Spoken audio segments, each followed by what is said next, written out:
I'm Minnesota House Majority Leader Tony Sertich, and let's get to the point.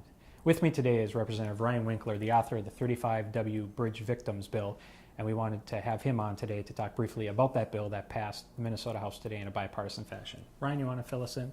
Sure. Today we passed a bill in the Minnesota House that sets up a compensation fund for survivors of the 35W Bridge collapse as a way to avoid going through the expensive and time-consuming process of litigation, and gets money into the hands of these survivors sooner rather than later. Ryan, can you give us a few details of the bill, the size of the bill, and how many people this will impact? Well, there are 187 people on the bridge when it collapsed, about 165 people injured. The appropriation for the bill is $40 million, which is about 10% of the total cost of rebuilding the bridge.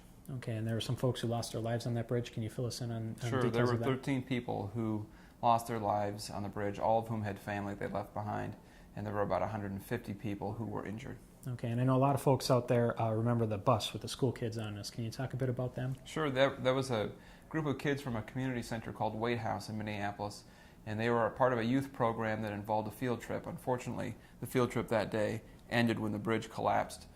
They were a lot of physical injuries and a lot of emotional trauma. Those kids are just starting to get put back together now. Okay, so the moral of the story today is we got the bill passed in a bipartisan fashion. Ryan Winkler did a great job, and for those folks and those families that this affected them most, the job got done for them today. Ryan, thanks for being with us, and that's the Thank point. you.